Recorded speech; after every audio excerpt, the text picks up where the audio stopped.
Qu'est-ce que la nouvelle naissance? C'est tout simplement, par la foi, recevoir dans le cœur Christ, c'est-à-dire la vie. Non pas la vie en tant qu'abstraction, mais la vie, qui est indissolublement liée à la personne. Il ne peut pas en être autrement puisque le Saint-Esprit est une personne. Il est l'Esprit de Christ et il est l'Esprit de vie. Aucune relation avec Christ n'est possible en dehors de l'habitation intérieure du Saint-Esprit. Si quelqu'un n'a pas l'Esprit de Christ, il ne lui appartient pas. Romains 8, 9. Ainsi Christ, le Saint-Esprit et la vie éternelle sont un, en tant qu'ils sont tous les trois la base de notre relation avec Dieu. Christ est l'objectif et la réalité centrale. Le Saint-Esprit est le divin agent. La vie éternelle est le fondement de nos rapports avec Dieu. Quels que soient les termes que nous employons, nouvelle naissance, né de nouveau ou d'en haut, régénération, né de Dieu, la signification reste la même. Nous recevons en Christ, par le Saint-Esprit, la vie de celui qui est à la droite de Dieu.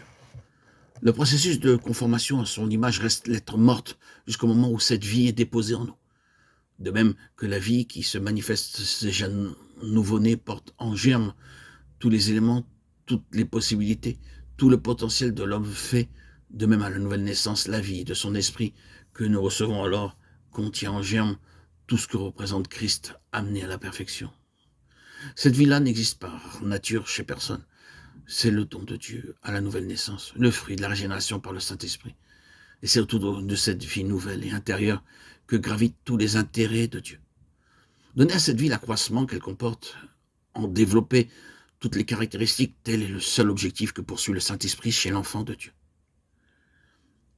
Mes petits-enfants, écrivait Paul en s'adressant à certains croyants pour qui j'éprouve de nouveau les douleurs de l'enfantement jusqu'à ce que Christ soit formé en vous. Christ formé au-dedans, telle est la nature de la croissance spirituelle. La nouvelle naissance est le point de départ. C'est ce qui donne au Saint-Esprit sa base d'opération. C'est par là qu'il faut commencer si l'on veut répondre à cette question.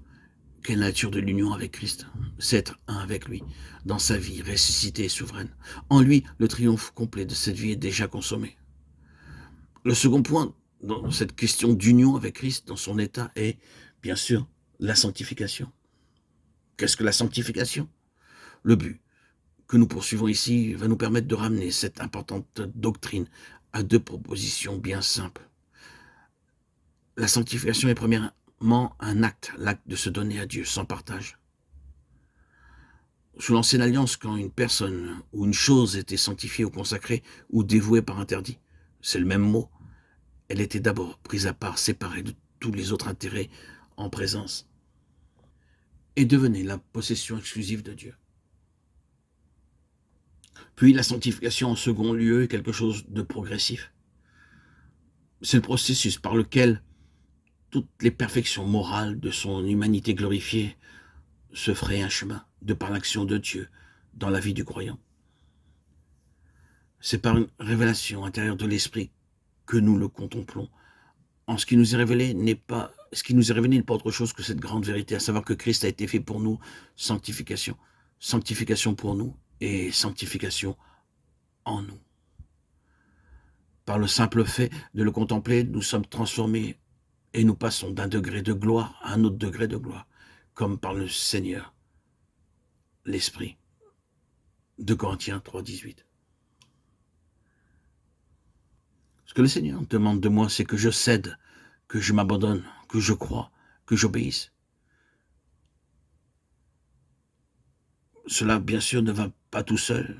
Et pour que le Seigneur devienne ma force, qu'il vienne de mon côté, il faut, pour ma part, renoncer à moi-même, à mon être charnel, à mon moi, à mon ego, et me prêter entièrement, complètement à toutes ses intentions.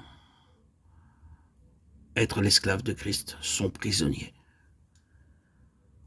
Et c'est seulement par cette union à lui, par le Saint-Esprit, que nous pouvons bénéficier